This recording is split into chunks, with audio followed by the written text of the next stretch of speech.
अपने गर्मियों के सीजन की दूसरी फसल उतार ली है। पहले हमने शहतूत खाए थे, दूसरी हमारी लीची की फसल आ गई है और अब आगे आगे फसलें आती रहेंगी। आम की आएगी, जामुन की आएगी, तो ये हम ले चलते हैं अंदर और अब हम बताएंगे भी लीची का क्या क्या बनता है। इसका जूस बनता है, आइसक्रीम बनती है और हम वैसे भी खाएंगे। तो दोस्तों राम राम सभी को, मैं संतोष दुआन, मेरे चैनल में आपका स्वागत है। और आज हम तोड़ेंगे लीची। मेरी लीची की फसल तैयार हो गई है और ये देखिए कितनी खूबसूरत हरे रंग वाली है, लाल वाली नहीं है। तो अब ये लुएं जो चल रही हैं, जो पक्के तैयार हो जाती हैं। और आज मैं इसके बारे में पूरा बताऊंगी कि ये पेड़ कब लगाया जाता है और कितने साल बाद ये फसल देता है। तो ये है मेरा पेड़, काफ़ी बड़ा पेड़ है, ये देखिए यहाँ से यहाँ तक। ये है मेरा 10 साल का पेड़ है। तो अभी इसको 4 से 5 साल हो गए हमें फ्रूट देते हुए। हमें ये अच्छी लीची खिला रहा है। कभी 1 साल कम आती है, 1 साल ज़्यादा आती है। मेरे पास ये 2 पेड़ हैं, इसमें बहुत कम आया, पिछली साल इसमें ज़्यादा आया था। तो हमारे राजीव जी लग गए हैं, एक औजार इन्होंने बना रखा है। दिखाओ किस तरह का औजार है आपका लीची तोड़ने के लिए। एक हमने डंडे के क्या बांध दिया, ये देसी ये देसी औजार है। देखो इसके एक लकड़ी टेढ़ी करके बांध दी और हम जैसे ये गुच्छे में लगी होती है। ये देखिए कितनी शानदार लीची हमारे पास आ गई है। और एक तो ऊपर ही फट गई है, ये यहाँ फटी है।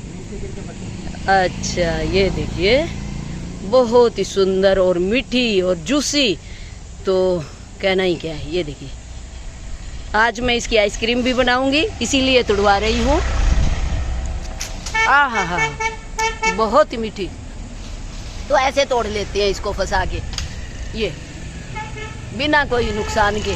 और ये पेड़ उससे थोड़ा छोटा है, ये है 7 या 8 साल का पेड़, लेकिन 5 या 6 साल बाद लीची फ्रूट देने लग जाती है। 3 साल बाद भी देने लग जाते हैं। ये देखिए ये अभी तोड़ लेगा राजीव, इसको पकड़ के। हाँ थोड़ा पूरी, हाँ तोड़ लो। ये तो नई, जब अगली साल जब नई शाखाएं फूटती हैं लीची उसी के लगती है, पुरानी टहनियों के नहीं लगती। तो इसको चाहे तोड़ो चाहे छोड़ो, उससे कोई फर्क नहीं पड़ता। वैसे भी हमें कटाई छंटाई तो दिसंबर में करनी पड़ेगी। ये साल में एक ही बार फसल देता है और वो अब इसके पकने का टाइम होता है। मार्च में इसके फूल आते हैं, फल आते हैं और फिर धीरे धीरे बढ़ती जो लुएं चलती हैं त्यों लीची पकती है। लो जी राजीव ने मोर्चा संभाल लिया और ये पेड़ के ऊपर ही चढ़ गया है। पेड़ इसका मजबूत होता है, कच्चा नहीं होता है, झुक जाता है लेकिन टूटेगा नहीं। वो कहते हैं ना फल वाले पेड़ झुकते हैं टूटते नहीं है, तो वो ही लीची का हिसाब किताब है। ये झुक जाता है पेड़ लेकिन कभी टूटेगा नहीं। तो हमें भी जिंदगी में ऐसे रहना चाहिए। हमारे से कभी कोई गलती हो या हमारे से मतलब कोई ऐसा हो भी हमें नरमाई की जरूरत है, तो हमें झुक जाना चाहिए, हमें अकड़ नहीं रखनी चाहिए।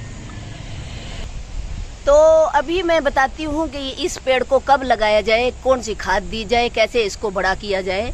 तो सबसे बेस्ट टाइम है कि इसको जब बरसात शुरू होती है जुलाई में, आप नर्सरी जाओ, नर्सरी से अच्छी किस्म का 1 या 2 जितने भी आपकी जगह है पौधा ले आओ और उसको थोड़ा गड्ढा करके उसमें वर्मी कंपोस्ट और सारी ये नीम खली, बोन मील वगैरह डाल के, चूना डाल के और आप इस पौधे को लगा दो। और बरसात में ये जड़ पकड़ लेगा और बड़ा होना शुरू हो जाएगा।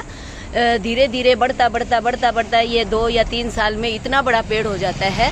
और हर साल दिसंबर में आप इसको खाद दो, गर्मियों में नहीं देनी है। दिसंबर में आप गाय के गोबर की खाद और चूने की इसके वो कर दो, लिपाई कर दो। चूना इसको बहुत पसंद है, तो चारों तरफ घेरा करके और चूना डालते हैं इसमें दिसंबर जनवरी में, ताकि उसके फल बहुत अच्छा आता है अगर हम चूना डाल देते हैं। तो अभी तो मैंने गोबर की खाद इकट्ठी कर रखी है और वो ही दे के हम पानी दे देते हैं। साथ के साथ इसको पानी भी लगता रहता है और साथ के साथ इसको खाद का असर भी होता रहता है। तो ज़्यादा ये कोई केयर नहीं मांगता है। एक बार पेड़ बड़ा हो गया तो इसके 3 चौथे साल बाद ये ऐसे फल देने शुरू कर देते हैं। मार्च में फल आते हैं और फरवरी वो जुलाई में इसके पक जाते हैं। अभी इसका बिल्कुल सही टाइम है, जुलाई में नहीं सच, मई जून में। मई एंड चल रहा है और इस हफ्ते तक ये जैसे जिस हिसाब से लगती है, अभी पहले लगती है वो पहले पकेगी, बाद में लगेगी वो बाद में पकेगी। तो अभी ये पकनी शुरू हो गई है और हमने अब तोड़ना शुरू कर दिया है। तो धीरे धीरे तोड़ेंगे, आज तोड़ेंगे, कल तोड़ेंगे, परसों तोड़ेंगे। तो ये मेरे किचन गार्डन में लगा हुआ है। मेरा घर जैसे कॉर्नर का है तो इतनी की जगह हमें मिलती है, इसमें हम सब सब्जियां लगाने की कोशिश करते हैं। जैसे अभी मैंने हल्दी, नींबू और ये तरककड़ी, बैंगन, मिर्च, ये देखिए मिर्ची लाल होनी शुरू हो जाती है, नींबू और क्या कुछ है, भिंडी, और आगे थोड़े से वैसे वो रख रखे हैं, गमले वगैरह रख रखे हैं, और खाद पानी रखा हुआ है। और ये कद्दू की बेल एक बढ़ रही है। अभी मैंने पुदीना लगाया है, ये देखो पुदीने ने भी पत्ते निकाल लिए, ये देखिए छोटे छोटे पत्ते। तो आप थोड़ी सी जगह में ही अपने ज़रूरत के मुताबिक कोशिश करो कि सब्जियां लगाओ और ऑर्गेनिक लगाओ, कुछ मत डालो, ये बाजार वाली खाद कुछ मत डालो। जैसे ये कहते हैं यूरिया डालो, ये डालो, वो डालो, अपने आप हो जाएंगे। ये देखो बेलें कैसे बढ़ रही हैं। और मैं वो बनाती हूँ अपने घर के किचन के वेस्ट से खाद, वो भी अपने अभी बनने वाली हैं, तो मैं यही देती हूँ सारे इसमें पौधों में। और पौधे बहुत अच्छे चल रहे हैं मेरे, फ्रूट भी बहुत अच्छा आता है। ये है मेरा एक मौसमी का पेड़, इसके भी बीच बीच में लगी हुई हैं। लेकिन गर्मी इतनी ज़्यादा है कि देखो नींबू के पत्ते ही झुलस गए हैं लू से। एक तो ये सड़क है सामने, इतनी तेज़ लूएं आती हैं कि आप पूछो मत। तो अभी हम लीची को बटोर लेते हैं और ले चलते हैं घर। मैं इसकी बनाऊंगी आइसक्रीम, तो देखिएगा आप लीची की आइसक्रीम कैसे बनती है। आप भी बनाइए और खाइए। अभी लीची का मौसम है, अगर घर में नहीं है तो बाजार से ले आइए। कुछ मैं भी हाथ आजमा लेती हूँ, जो नीची नीची है वो मैं वैसे तोड़ लेती हूँ। ये ओ हो, एक ये हिल रही है, इसको भी देखती हूँ। हाँ लाओ, ये 2 मैंने भी तोड़ ली, एक और है ऊपर, वो एक और है, उस पर नहीं आ जाएगा मेरा। लो जी, अब मेरे सारे स्टाफ ने मिलके और लीचियां तोड़ ली हैं। हाँ ये देखो। तो भाई एक कहानी मैंने और भी सुनी है कि जामुन के पेड़ में अगर सरसों का तेल डाला जाए दिसंबर जनवरी के महीने में और उसके कट मारा जाए, कुल्हाड़ी मारी जाए, तो उसमें कहते हैं कि फल ज़्यादा आता है।